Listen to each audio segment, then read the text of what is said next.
السلام علیکم دوستو، کیسے ہیں آپ سب؟ میں زبینہ فیاض ایک بار پھر آپ کے ساتھ میں شروع کر رہی ہوں نساء بائے امیمہ شفیق قریشی ایپیسوڈ نمبر 13۔ اور شروع کرنے سے پہلے ہمیشہ کی طرح کہوں گی کہ اگر آپ میرے چینل پر نئے ہیں یا آپ نے چینل کو سبسکرائب نہیں کیا تو پلیز چینل کو سبسکرائب کر لیں، بیل آئیکن کو ضرور دبا دیں، کمنٹ کر کے ضرور بتائیں کہ ناول آپ کو کیسا لگ رہا ہے، ساتھ ہی ساتھ اپنے کانٹیکٹس میں سے شیئر ضرور کریں کیونکہ یہ رائٹر کا حق ہوتا ہے۔ تو چلے ہم وقت کو ضائع نہ کرتے ہوئے اس ناول کو آگے سٹارٹ کرتے ہیں۔ شایان فون اٹھاؤ بن پانی کی مچھلی کی طرح تڑپ رہی تھی، بار بار فون ملانے پر بھی وہ نہیں اٹھا رہا تھا۔ ماما کیا ہوا ہے؟ ریان نے فکر مندی سے پوچھا تھا۔ آپ کی ماما سے بہت بڑی غلطی ہو گئی ہے، اس سے پہلے کہ مزید تباہی آئے مجھے یہ سب روکنا ہوگا۔ ریان مجھے کشمیر جانا ہوگا، آپ آنی کے پاس رہ لو گے؟ اس نے 10 سالہ ریان کو شانوں سے تھامتے ہوئے کہا تھا۔ نہیں ماما، میں آپ کو اکیلا کہیں نہیں جانے دوں گا، اور آپ بھول جائیں بابا کو، اگر وہ اس گندی آنٹی کے ساتھ رہنا چاہتے ہیں تو پھر جانے دیں انہیں۔ فاطمہ نے نہ صرف شایان اور انادل کو جدا کیا تھا بلکہ ریان کو شایان سے بدگمان کرنے میں اس کا بہت بڑا کردار تھا۔ نہیں بیٹا، آپ ابھی چھوٹے ہیں، آپ کو نہیں سمجھ آ رہی، غلطی بابا کی نہیں ہے، غلطی ماما کی ہے، اور ماما اپنی غلطی کو سدھاریں گی، میں اس عورت کو جیتنے نہیں دوں گی۔ انادل کے لاکھ سمجھانے پر بھی وہ نہیں مانا تھا، اسے انادل کے ساتھ جانا تھا تو پھر جانا تھا، وہ اسی کی اولاد تھی، آخر کیسے پیچھے ہٹ سکتا تھا۔ کشمیر پہنچنے تک اس نے نہ جانے شایان کو کتنی کالز اور میسیجز کیے تھے، مگر اس کا فون مسلسل آف جا رہا تھا۔ انادل کو اپنا دل ہتھیلی پر دھڑکتا ہوا محسوس ہوا تھا، وہ فاطمہ کے ساتھ یہاں آیا تھا۔ انادل نے اس کے دفتر کال کر کے ہوٹل کا ایڈریس معلوم کیا تھا۔ ہوٹل کے باہر ابھی گاڑی رکی ہی تھی کہ اسے ایک اور گاڑی میں شایان جاتا ہوا دکھا تھا، فاطمہ اس کے ساتھ تھی۔ انادل نے فوراً ڈرائیور کو گاڑی ان کے پیچھے لگانے کا کہا تھا۔ کشمیر کی وادی میں آہستہ آہستہ رات پگھلنے لگی تھی، جامنی اندھیرے میں ہر سو سناٹا چھایا ہوا تھا۔ یہ ایک ٹھٹرتی ہوئی سرد رات تھی، ہر سو دھند کا بسیرا تھا، ایسی دھند جس میں سب دھندلا جائے۔ کیا ہوا؟ گاڑی کے اچانک رکنے پر انادل نے چونک کر پوچھا تھا۔ گاڑی میں شاید کوئی مسئلہ ہو گیا ہے، میں دیکھتا ہوں، اتنا وقت نہیں ہے میرے پاس۔ ریان اس کی بے چینی کو بہت دیر سے نوٹ کر رہا تھا۔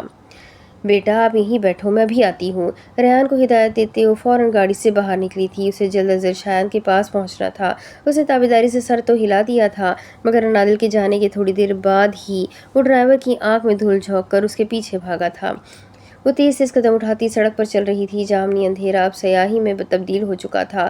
شایان بہت مشکل سے اسے کافی دور ایک گاڑی کے پاس وہ کھڑا دکھا تھا۔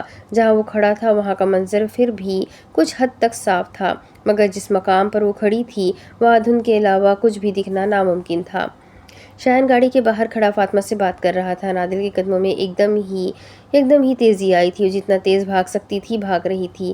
سڑک کے کنارے ایک اور گاڑی بھی کھڑی تھی جو اسی کی منتظر تھی۔ جیسے ہی وہ سڑک کے عین بیچوں بیچ پہنچی تھی، زن کرتی ایک گاڑی نے اسے ہٹ کیا تھا۔ وہ کافی دور جا کر گری تھی، اس کے ماتھے سے خون بہہ کر اس سرد سڑک پر پھیلتا منجمد ہو رہا تھا۔ اس کا حجاب خون سے بھر چکا تھا، سر پر بہت گہری چوٹ آئی تھی۔ ماما، ریان نے یہ منظر اپنی آنکھوں سے دیکھا تھا، وہ بھاگتا ہوا اپنی ماں کی طرف آیا تھا۔ شایان بند ہوتی آنکھوں سے اسی کا نام پکار رہی تھی۔ بابا، ریان کی نظر بھی دور کسی دوسری سڑک پر کھڑے شایان کی جانب پڑی تھی۔ بابا، وہ اپنی پوری قوت سے چلایا تھا، وہ بار بار اسے مدد کے لیے پکار رہا تھا مگر وہ سن ہی نہیں رہا تھا۔ بابا، اس بار وہ اپنی پوری قوت سے چلایا تھا۔ شایان نے مڑ کر اس جانب دیکھا تھا، ریان کی آنکھوں میں ایک آس کی کرن جاگی تھی، مگر فوراً ہی اس نے اپنا چہرہ فاطمہ کے سامنے کر لیا تھا، وہ ہنس رہا تھا۔ ریان کے اعصاب بالکل شل ہو چکے تھے، وہ کیوں ہنس رہا تھا؟ وہ فاطمہ سے ہنس کر کیا کہہ رہا تھا؟ اس کے دماغ نے مختلف سوچیں بننی شروع کر دی تھی۔ فاطمہ سے باتیں کرتے کرتے اس نے فاطمہ کے لیے گاڑی کا دروازہ کھولا تھا، وہ شرما کر اندر بیٹھی تھی، زن کی سپیڈ سے گاڑی آگے بڑھ گئی تھی۔ ریان نے پھر بھی ہار نہیں مانی تھی، وہ اندھا دھند اس سمت بھاگا تھا۔ بابا پلیز ماما کو ہسپتال لے جائیں، ان کا خون بہہ رہا ہے، بابا پلیز وہ مر جائیں گی، وہ نیلے بڑھتے وجود کے ساتھ چلا رہا تھا اور ساتھ ہی ساتھ بھاگ بھی رہا تھا، مگر گاڑی آگے بڑھ چکی تھی، بہت آگے۔ احنف کی آنکھیں بالکل سرخ پڑ چکی تھی، اس نے سختی سے اپنی مٹھیاں بھیجی تھی۔ وہ عورت، اس نے سب برباد کر دیا۔ گہری سانس لیتے وہ نیچے سڑک پر بیٹھ گیا تھا۔ ٹھیک اسی جگہ میری ماما گری تھی، یہاں ہر طرف خون تھا، صرف خون، اس نے سڑک کو چھوتے ہوئے کہا تھا۔ اب آنسوں سے تر چہرے کے ساتھ اس کے پاس بیٹھ گئی تھی، اس نے اپنا ہاتھ احنف کے کندھے پر رکھا تھا۔ انہوں نے جو بھی کیا میں معاف کر دیتا، بس ہمیں ہسپتال تک چھوڑ دیتے۔ اس عورت کے ساتھ رہنا تھا تو رہ لیتے، مگر کم از کم میری ماما کے ساتھ یہ سب تو نہ کرتے۔ انہوں نے جان بوجھ کر ہٹ کروایا تھا، میں جانتا ہوں۔ بھررائی آواز کے ساتھ وہ دیوانہ وار سڑک کو چھو رہا تھا۔ تم جانتے ہو میں شایان کو کب سے جانتی ہوں؟ بہت پہلے سے۔ ایک دوسرے سے محبت کرتے تھے ہم، بس تمہاری ماں درمیان میں آ گئی، لیکن اب اس نے انادل کو چھوڑنے کا فیصلہ کر لیا ہے۔ ریان، شایان صرف مجھ سے محبت کرتا ہے۔ تم دیکھ لو کہ تمہیں اپنے بابا کے ساتھ رہنا ہے یا ماما کے ساتھ۔ ویسے شایان تو تمہیں بورڈنگ بھیجنے کا سوچ رہا ہے۔ ہم بہت جلدی شادی کرنے والے ہیں۔ تم بتاؤ کس رنگ کا سوٹ پہنو کہ اپنے بابا کی شادی پر؟ این اپنے سختی سے آنکھیں میچی تھی۔ فاطمہ کے ان زہر خندہ الفاظ کی بازگشت آج اتنے سالوں بعد بھی اس کے کانوں میں ہوتی تھی۔ ارمان کیا سوچ رہے ہیں؟ اسے سوچوں میں گم دیکھ وہ اس کے پاس آ بیٹھی تھی۔ کچھ نہیں، بس تمہارے بھانجے کے بارے میں سوچ رہا ہوں۔ یاد آ رہی ہے اس کی؟ عنایا نے لب دبائے پوچھا تھا۔ معاف کرو مجھے۔ ارمان نے فوراً اس کے آگے ہاتھ جوڑے تھے۔ وہ دل کھول کر ہنسی تھی۔ ساری زندگی اس کے باپ کو برداشت کیا اور یہ صاحب باپ سے 4 ہاتھ آگے ہے۔ ارمان نے تنفر سے سر جھٹکا تھا۔ صحیح ہے نا، اب باپ خود بھگتے۔ باپ بھی کسی سے کم نہیں ہے۔ ارمان نے اسے یاد دلانا ضروری سمجھا تھا۔ جو بھی ہے، ہمیں کیا، آپس کے مسائل خود آمنے سامنے بیٹھ کر حل کر لے تو ہی بہتر ہے۔ ویسے آپ نے شایان بھائی کو اینف کے آنے کا بتایا؟ نہیں، میں نے سوچا اسے سرپرائز ملنا چاہیے۔ دونوں میاں بیوی نے ایک دوسرے کی جانب دیکھا تھا، پھر بیک وقت دونوں ہی ہنس دیے تھے۔ تم جانتی ہو افزا کہ وہ عورت کون تھی؟ کون؟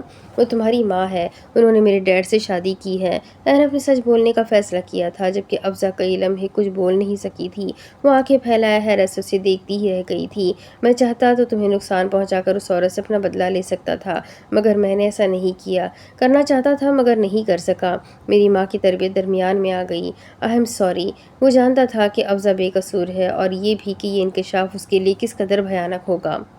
تم جھوٹ بول رہے ہو، میری موم یہ سب کر ہی نہیں سکتی۔ وہ بہت اچھی ہے، وہ ایسا نہیں کر سکتی۔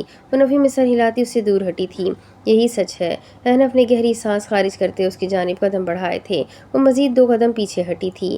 موم ایسا کیسے کر سکتی ہے؟ وہ چاہ کر بھی یقین نہیں کر پا رہی تھی۔ میں اس عورت کا چہرہ کبھی نہیں بھول سکتا۔ تمہارے گھر میں جب اس کی تصویر دیکھی تھی تو مجھے بھی شدید جھٹکا لگا تھا۔ مجھے یقین نہیں آیا کہ تم اس عورت کی بیٹی ہو۔ کیسے ہو سکتا ہے؟ آخر کیسے؟ اس کی اگر میرے ڈیڈ سے دوسری شادی ہے تو پھر تم اس وقت کہاں تھی؟ ہماری عمر ایک جتنی ہے۔ اگر تم اس عورت کے پہلے شوہر کی بیٹی ہو تو پھر تم اتنا عرصہ کہاں تھی؟ وہ سوال پر سوال کر رہا تھا، جبکہ افزا کے کانوں میں فاطمہ اور اس کی دوست کی ہوئی گفتگو گونجنے لگی تھی۔ موم نے کہا تھا کہ ڈیڈ کی ڈیتھ میرے بچپن میں ہی ہو گئی تھی، اور انہوں نے مجھے پڑھائی کے لیے باہر بھیج دیا تھا۔ میں شاید 14 سال کی تھی، تب موم نے مجھے کال کر کے بتایا تھا کہ انہوں نے دوسری شادی کر لی ہے۔ میں نے کوئی اعتراض نہیں کیا تھا، یہ ان کا حق تھا۔ وہ سر پکڑے فٹ پاتھ پر بیٹھی تھی۔ اس کا مطلب کہ تم ان کے پہلے شوہر کی بیٹی ہو؟ اینف نے سمجھتے ہوئے اس بات میں سر ہلایا تھا۔ اتنا تو وہ شروع دن سے ہی سمجھ گیا تھا کہ افزا شایان کی بیٹی نہیں تھی۔ نہیں، میں ان کی بیٹی نہیں ہوں۔ میں تو، وہ کہتے رکی تھی۔ مجھے سکھر جانا ہے۔ مجھے اپنے ماں باپ کو ڈھونڈنا ہے۔ مجھے ان سے پوچھنا ہے کہ انہوں نے کیسے مجھے کسی کے حوالے کر دیا۔ کیا تم میرے ساتھ سکھر چلو گے؟ وہ کچھ دیر اسے دیکھتا رہا تھا، پھر اس نے آہستگی سے اس بات میں سر ہلایا تھا۔ افزا کو ہوٹل چھوڑنے کے بعد وہ اپنا حلیہ درست کرتے گھر گیا تھا، اس جگہ جہاں شایان رہ رہا تھا۔ گھر تو بڑا کمال بنایا ہے۔ سامنے موجود اسٹائلش طرز کے بنگلے کو دیکھ اینف نے ستائشی نگاہوں سے کہا تھا۔ یہ ان کا آبائی گھر نہیں تھا، شایان نے گھر تبدیل کر لیا تھا۔ اندر داخل ہونے سے پہلے ہی گارڈ نے اسے روک دیا تھا۔ جی، کس سے ملنا ہے؟ گارڈ نے اسے سر تا پیر گھورتے سخت لہجے میں کہا تھا۔ اپنے باپ سے۔ گردن کی پشت پر ہاتھ پھیرتے اس نے بے نیازی سے کہا تھا، جبکہ منہ میں چنگم تھی۔ اچھے سے جانتا ہوں تم جیسوں کو، بڑا بنگلہ دیکھا نہیں آ گئے منہ اٹھا کر، چلو نکلو یہاں سے۔ گارڈ کے سخت لہجے کی وجہ اس کا حلیہ تھا۔ ماتھے پر بکھرے بال، خمار آلود آنکھیں جیسے نشہ کیا ہو، ہاتھوں میں مختلف قسم کے بینڈز، گلے میں لٹکتی چین اور کپڑے اتنے بے ڈھنگے کہ دیکھنے پر کسی گنڈے کا تاثر دیتے تھے۔ جینس میں سے گھٹنے صاف دکھائی دے رہے تھے۔ شرٹ کے اوپر پہنی ہوئی جیکٹ صرف ایک بازو میں پہنی گئی تھی، اوپر سے پیروں میں 2 الگ الگ رنگ کے جوتے۔ یہ خاص تیاری اپنے باپ سے ملنے کے لیے کر کے آیا تھا۔ وہ چاہتا تھا اتنے سالوں بعد جب وہ اپنے باپ سے ملے تو وہ اسے دیکھتا ہی رہ جائے۔ ابے تیری تو، اینف نے اسے منہ میں دبوچے اسے منہ سے دبوچے اپنا شناختی کارڈ اس کے سامنے کیا تھا۔ دیکھ کیا لکھا ہوا ہے، احنف شایان میر احمد، اور دیکھ ولدیت میں کیا لکھا ہے، شایان میر احمد۔ اس کا منہ چھوڑے احنف نے شناختی کارڈ اپنی جینز کی جیب میں اڑسا تھا۔ گارڈ کے چہرے پر ایک دم ہی خوف کے سائے لہرائے تھے۔ شایان صاحب کے بیٹے، شایان صاحب کے بیٹے، اس نے بے اختیار تھوک نکلا تھا۔ سامان اندر پہنچا دینا، اسے پرے ڈھکیلے وہ اندر داخل ہوا تھا۔ یہ فرضی شناختی کارڈ اس نے پاکستان آ کر بنوایا تھا اور اس کا بھرپور استعمال کیا تھا۔ اگر وہ پکڑا بھی جاتا تو زیادہ سے زیادہ جیل ہی جاتا اور بات شایان تک پہنچ ہی جاتی اور اسے یقینی طور پر شرمندگی کا سامنا کرنا پڑتا، اور احنف صاحب یہی تو چاہتے تھے۔ صاحب کہاں ہیں تمہارے؟ تمکنت سے صوفے پر براجمان ہونے کے بعد اس نے ملازمت سے پوچھا تھا۔ آفس میں ہے، وہ بیچاری تو احنف کو دیکھ کر گہرے صدمے میں چلی گئی تھی۔ کہاں شایان اور کہاں احنف؟ کب تک آئیں گے؟ جی 1.5-2 گھنٹے تک۔ احنف کے لبوں پر جاندار مسکراہٹ نمودار ہوئی تھی۔ اسے اب اپنی تیاری بہت کم محسوس ہوئی تھی۔ اسے شایان سے ملاقات کے لیے کچھ مزید خاص کرنا چاہیے تھا۔ وہ سارے دن کا تھکا ہارا دفتر سے گھر لوٹا تھا۔ لان میں داخل ہوتے ہی اس کے کانوں میں میوزک کی آواز گونجی تھی، تیز میوزک۔ وہ بری طرح ٹھٹکا تھا۔ آخر اس کے گھر میں کیوں اتنا تیز میوزک چل رہا تھا اور کون چلا رہا تھا؟ غصے سے لب بھیجے وہ اندر داخل ہوا تھا۔ دروازے پر ہی اس کے قدم رک گئے تھے۔ سامنے کا منظر دیکھ کر وہ بالکل سراسیمہ رہ گیا تھا۔ اس کے بنگلے کا وہ وسیع لاؤنج اب لاؤنج نہیں رہا تھا، وہ کسی نائٹ کلب کا منظر پیش کر رہا تھا۔ چھت پر نیلی اور لال رنگ کی روشنیاں لگائی گئی تھیں۔ اندھیرے میں وہ ادھر ادھر گردش کر رہی تھی۔ ایک سائیڈ پر ڈیگ رکھا ہوا تھا جس میں فل اسپیکر میں میوزک چل رہا تھا۔ صوفے، میز، ڈیکوریشن پیس سبھی غائب تھا۔ بس کچھ لڑکے اور لڑکیاں میوزک کی دھن پر مدہوش سے ناچ رہے تھے۔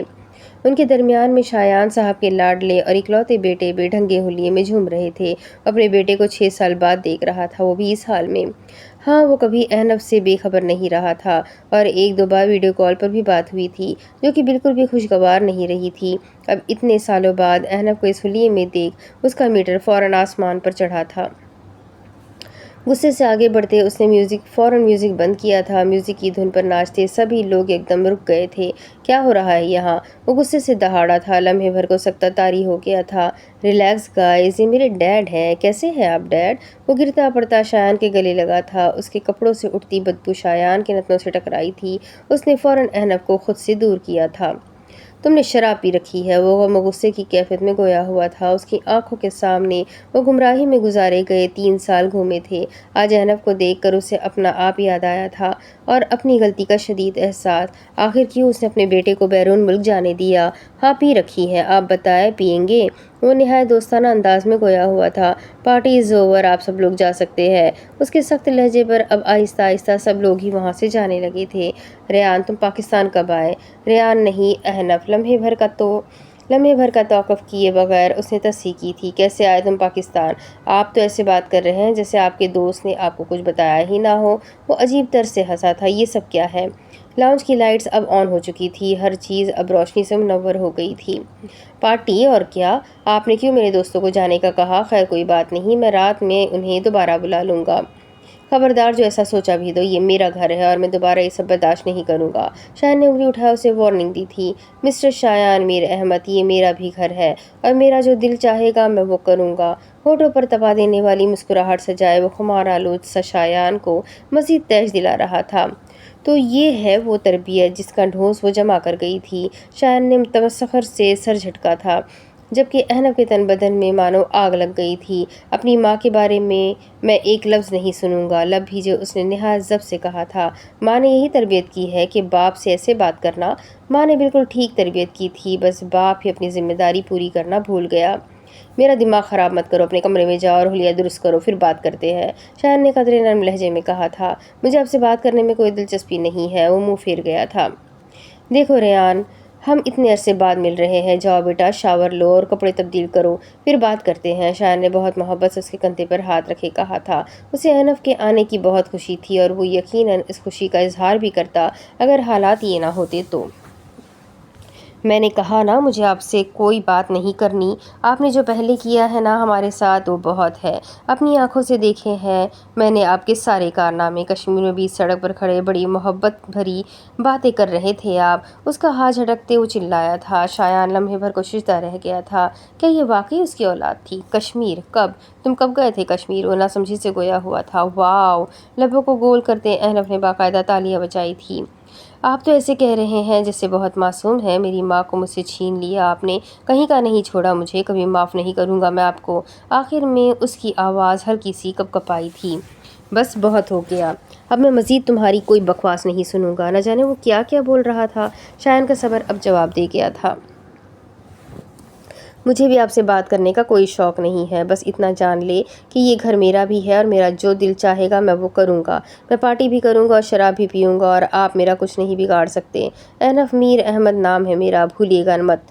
2 انگلیوں کی چٹکی بجائے اس نے شایان کو دھمکی دی تھی۔ شایان کا چہرہ پلمت ہوا تھا، وہ اس کا بیٹا تھا، باپ نہیں۔ بس پھر کیا وہی ہوا جو ایک باپ کو کرنا چاہیے تھا، چٹاخ! 5 کی 5 انگلیاں احنف کے منہ پر چھپ گئی تھیں۔ کیا بکواس کی ہے تم نے؟ شایان نے الٹے ہاتھ کا ایک اور تھپڑ گھما کر اسے مارا تھا۔ وہ منہ پر ہاتھ رکھے بے یقینی سے کھڑا تھا، لمحہ بھر میں آنکھوں میں پانی جمع ہونے لگا تھا۔ زندگی میں پہلی بار شایان نے اس پر ہاتھ اٹھایا تھا۔ ارمان نے نہ جانے اسے کتنا بے عزت کیا تھا اور کتنی دفعہ اسے تھپڑ بھی مارے تھے، مگر اس سے کبھی فرق نہیں پڑا تھا۔ مگر آج اسے بہت دکھ ہوا تھا۔ آدھے گھنٹے کے اندر اندر سارا بکھیرا سمیٹو گے تم، وہ بھی اکیلے؟ آدھے گھنٹے بعد جب میں لاؤنج میں آؤں تو یہ مجھے بالکل پہلے جیسا چاہیے، سمجھ آئی کہ نہیں؟ اس کی دہاڑ پر تو ملازم بھی سہم گئے تھے، شاید انہوں نے پہلی بار اسے اتنا غصے میں دیکھا تھا۔ جی نظر جھکایا اس نے بمشکل حلق میں اٹکے لفظ کو باہر نکالا تھا۔ باپ کے تھپڑ دہاڑ پر اس پر سرتا پیر لرزہ طاری ہو گیا تھا۔ جو کچھ بھی وہ سوچ کر آیا تھا وہ سب ایک دم ہی دماغ سے اڑ گیا تھا۔ یاد تھا تو صرف اتنا کہ اسے آدھے گھنٹے میں سب صاف کرنا تھا۔ کوئی مدد نہیں کرے گا اس کی۔ ایک کڑی نگاہ ملازموں پر ڈالے وہ تیزی سے زینے پھلانگتے اپنے کمرے میں گیا تھا۔ دھڑام سے کمرے کا دروازہ بند ہونے کی آواز نیچے کھڑے احنف کے کانوں میں گونجی تھی۔ اپنے کمرے میں آتے ہی شایان نے فوراً اپنا کوٹ اتارا تھا۔ ٹائی کی نوٹ ڈھیلی کرتے اس نے سانس لینے کی کوشش کی تھی، آنکھوں میں سرخی اور بے بسی تھی۔ کیوں انادل کیوں؟ تم نے میرے بیٹے کو بھی مجھ سے بدگمان کر دیا، پہلے مجھے برباد کیا اور پھر ریان۔ بستر پر بیٹھتے اس نے اپنا سر تھاما تھا، اس کے سر میں درد کی ٹھیسیں اٹھنے لگی تھی۔ I hate you Anadil, I really hate you. اس کی آنکھ سے ایک آنسو لڑک کر گال پر گرا تھا۔ میں بہت خوش ہوں اپنی زندگی میں، اگر واقعی مجھ سے محبت کرتے ہو تو پھر وعدہ کرو کہ کبھی پلٹ کر پیچھے نہیں دیکھو گے، مجھے اکیلا چھوڑ دو گے۔ محبت امتحان مانگتی ہے اور آج تمہاری محبت کا امتحان ہے شایان، اپنی بلبل کو آزاد کر دو۔ تمہاری قید میں دم گھٹتا ہے میرا، محبت نہیں کرتی تم سے، بس وقتی لگاؤ تھا، لیکن اب مجھے احساس ہو گیا ہے ہم ایک دوسرے کے لیے بنے ہی نہیں ہیں، الوداع۔ وہ چکراتے سر کے ساتھ بستر پر ڈھہ گیا تھا۔ وہ خود کو جتنا بھی کام میں مصروف کر لیتا مگر وہ کبھی اس کے ذہن سے نہیں نکلتی تھی، وہ ہر لمحہ ہر پل اسے یاد آتی تھی اور آج تو وہ اسے شدت سے یاد آ رہی تھی۔ احنف نے اس کے بڑھتے زخموں کو ایک بار پھر کریت دیا تھا۔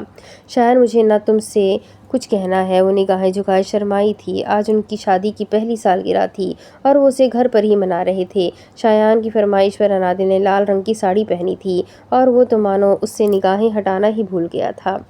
آج مت کہنا، کیوں؟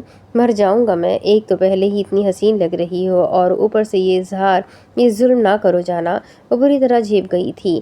اس نے فوراً آگے بڑھتے شایان کی آنکھوں پر ہاتھ رکھا تھا۔ ایسے مت دیکھا کرو مجھے۔ کیوں؟ اس کا ہاتھ ہٹاتے شایان نے بہت عقیدت سے چوما تھا۔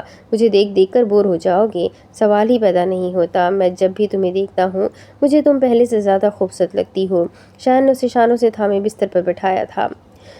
تم نے میرے لیے اتنا کچھ کیا ہے، اب میں تمہیں تحفہ دینا چاہتی ہوں، مجھے اظہار کرنا ہے۔ وہ اب بھی اس سے نظریں نہیں ملا پا رہی تھی۔ ٹھیک ہے، میں اپنا دل سنبھال لیتا ہوں۔ اس نے باقاعدہ اپنے دل کے مقام پر ہاتھ رکھا تھا۔ شایان مجھے نہ، انگلی دانتوں تلے دبائے وہ 19ویں صدی کی ہیروئن کی طرح شرما رہی تھی۔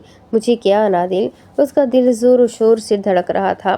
اظہار محبت تو بھی سننا چاہتا تھا اور آج اس خاص موقع پر اس سے زیادہ اچھا تحفہ اور کیا ہو سکتا تھا؟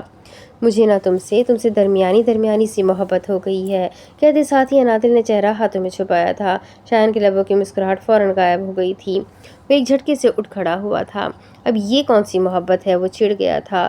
پہلے تھوڑی، پھر ایک چوتھائی، اور اب درمیانی۔ سبحان اللہ، وہی جو مجھے تم سے ہے۔ معصومیت سے آنکھیں ٹپٹپاتے عنادل بھی اٹھ کھڑی ہوئی تھی۔ 1 سال ہو گیا ہے ہماری شادی کو، اور تمہیں ابھی صرف آدھی محبت ہوئی ہے مجھ سے، ویسے حد ہے۔ اس کے اظہار پر اس کے سارے موڈ کی ایسی کی تیسی ہو گئی تھی۔ ہاں تو اب اتنی ہی ہوئی ہے نا، میں کیا کروں؟ کندھے اچکاتے ہوئے عزلی معصومیت سے گویا ہوئی تھی۔ تم بس اب مجھ سے بات مت کرنا۔ وہ واقعی خفا ہوا تھا۔ شایان اب تم ایسے ناراض تو مت ہونا، ابھی تو ہم نے کیک بھی نہیں کاٹا۔ عنادل نے اسے بازو سے پکڑے بہت لاڑ سے کہا تھا۔ کوئی اور موقع ہوتا تو وہ پھر بھی ناراض ہونے کا سوچتا، مگر اس خاص موقع پر وہ موڈ خراب نہیں کرنا چاہتا تھا، اس لیے مسکرا کر وہ عنادل کے ساتھ آگے بڑھا تھا۔ چلو کیک کٹ کرتے ہیں۔ وہ ایکسائٹڈ سی آگے بڑھی تھی اور جلد بازی میں اس کا پیر پھسلا تھا۔ خود کو گرنے سے بچانے کے لیے اس نے زور سے میز کو پکڑا تھا۔ میز تھوڑا آگے کو کھسکی تھی اور کونے پر پڑا کیک زمین بوس ہو چکا تھا۔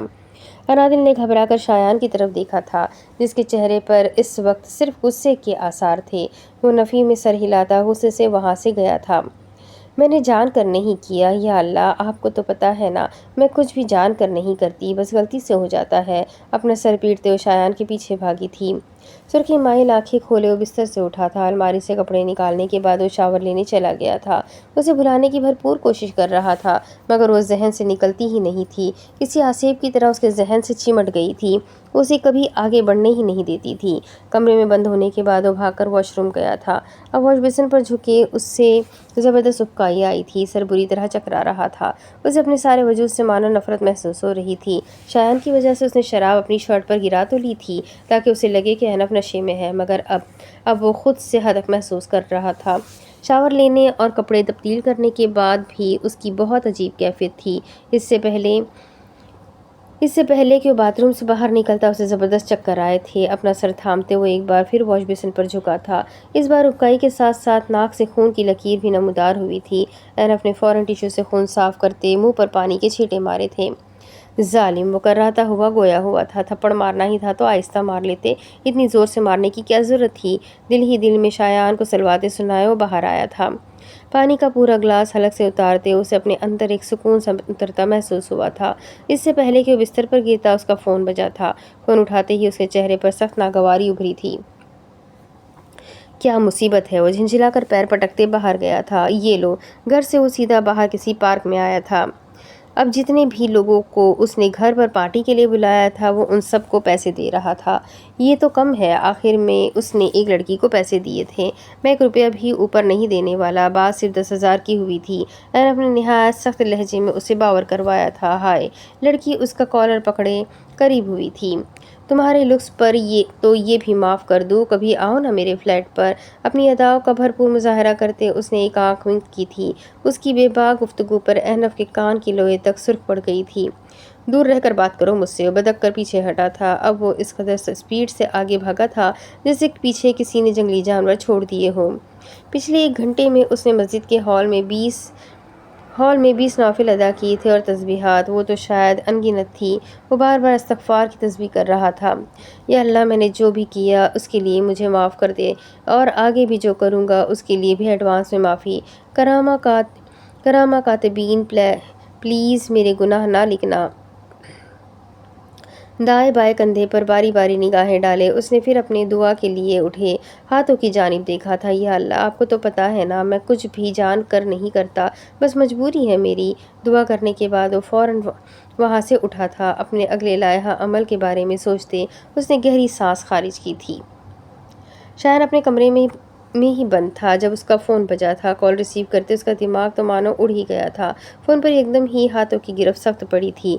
لب بھیجے وہ فوراً سے اٹھ کھڑا ہوا تھا۔ ریان سر جھٹکتے ہوئے تیزی سے باہر کی جانب بڑھا تھا۔ اب پچھلے 15 منٹ سے پولیس اسٹیشن میں بیٹھا بہت ضبط سے ASP صاحب کی گفتگو سن رہا تھا۔ شایان صاحب، مجھے تو یقین ہی نہیں آ رہا کہ یہ آپ کا بیٹا ہے۔ نہ صرف سگنل توڑا بلکہ ہمارے اہلکار پر ہاتھ بھی اٹھایا۔ شایان نے ضبط سے آنکھیں میچی تھیں۔ اس کے سر میں درد کی ٹھیسیں اٹھ رہی تھی۔ میں آپ سے معذرت خواہ ہوں۔ اس نے کبھی نہیں سوچا تھا کہ اسے پولیس اسٹیشن میں اپنی اکلوتی اولاد کی وجہ سے اس قدر شرمندگی اٹھانی پڑے گی۔